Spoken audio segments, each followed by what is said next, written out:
In Naples, Italy, faith and folklore collide in one of the most extraordinary religious rituals on earth.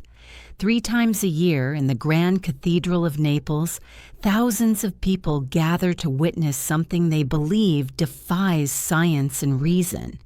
It is called the Liquefaction of the Blood of Saint Januarius, or San Gennaro, and it has been described as one of the most enduring mysteries of Catholicism. Saint Januarius was a bishop in the early 4th century, at a time when Christianity was outlawed under the Roman Emperor Diocletian. Januarius lived in Benevento, not far from Naples, and he was known for sheltering persecuted Christians. That defiance sealed his fate. Around the year 305, he was arrested, tortured, and beheaded. According to legend, a devout woman collected some of his blood into glass containers as relics. Those relics were eventually transferred to Naples, where they became central to the identity of the city. To this day, they are preserved in ornate reliquaries inside the Cathedral of Naples, guarded as priceless treasures. But this blood is no ordinary relic. For most of the year, it sits dark and solid, dried out like any ancient substance would be, after centuries in storage. And then, on 3 particular dates, September 19th, which marks the saint's feast day, December 16th, which commemorates his protection of Naples from a deadly volcanic eruption, and the Saturday before the first Sunday of May, which recalls the moving of his remains. The relic is brought out before the public. The ritual unfolds with ceremonial precision. Priests carry the sealed ampule, a small glass vial from its protective case.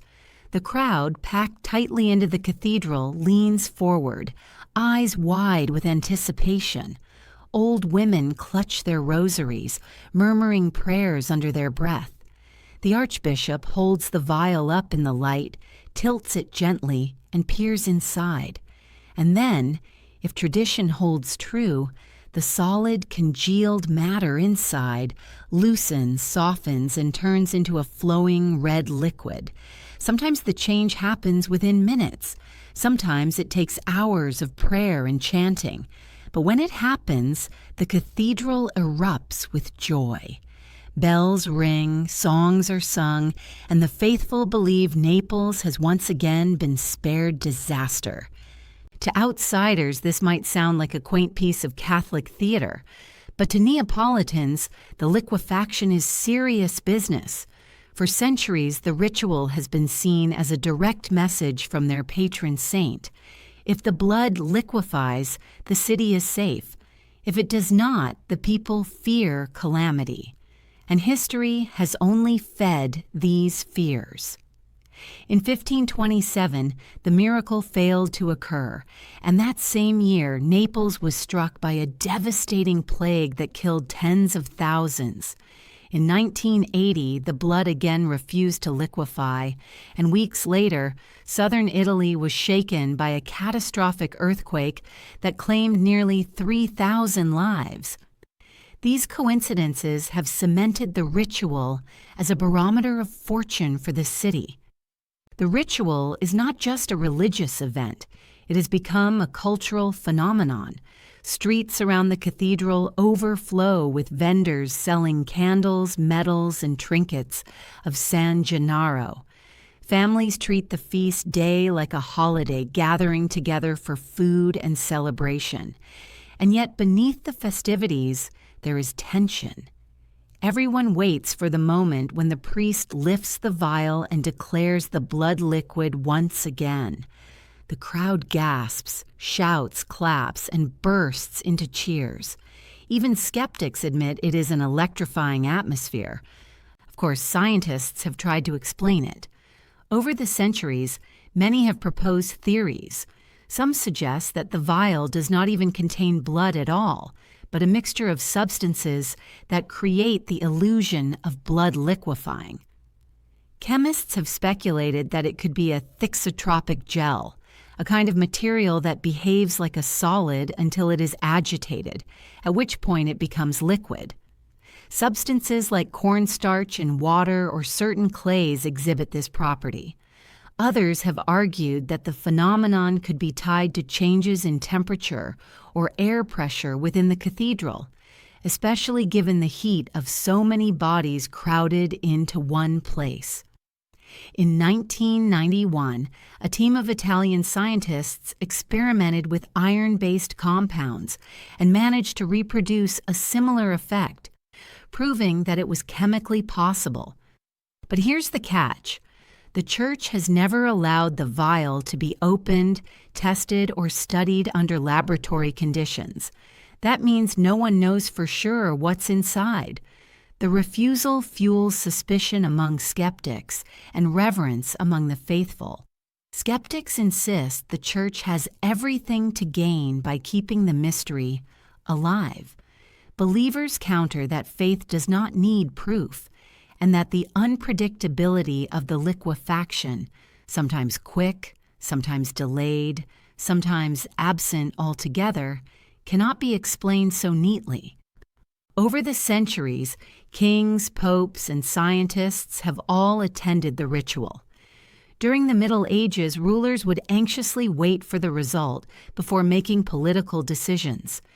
In more recent times, the ceremony has drawn crowds of pilgrims and tourists from around the world. The spectacle has become part of Naples' identity, as famous as its pizza, its music, and its chaotic streets. For Neapolitans, San Gennaro is more than a saint. He is a protector, a figure woven into the city's survival. One of the strangest aspects of the ritual is how personal it feels to the people of Naples. Generations of families have passed down stories of attending the liquefaction. For many, it is not just a religious duty, but a family tradition. Children grow up watching their grandparents weep with relief when the blood turns liquid. It becomes part of what it means to be Neapolitan, to share in this strange and wonderful moment of mystery. And the mystery is what keeps the ritual alive.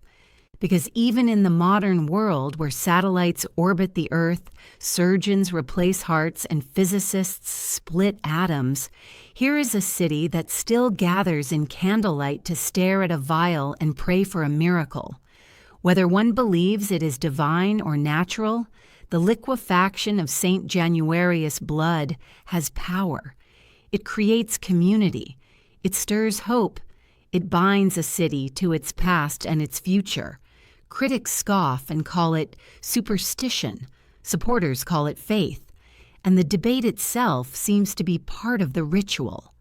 Naples is a city that thrives on contradiction, sacred and profane, ancient and modern, chaotic and devout. The liquefaction embodies that contradiction.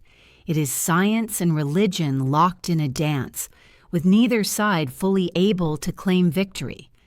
So what is the truth? Maybe the real answer lies not in the vial, but in the people who gather around it. For centuries, through plagues, wars, and disasters, they have come together to pray, to hope, and to believe. The ritual is as much about human resilience as it is about divine intervention. The blood of San Gennaro, whether liquid or solid, has become a mirror of Naples itself, unpredictable, passionate, enduring. As the Archbishop raises the vial and as the crowd surges forward, holding its breath, perhaps the greatest miracle is not what happens inside the glass. Perhaps the miracle is that after 17 centuries, the people of Naples still come together, united in their longing for reassurance that life, against all odds, will go on. Comment, like, and subscribe for more stories about the world's strangest mysteries, legends, and miracles.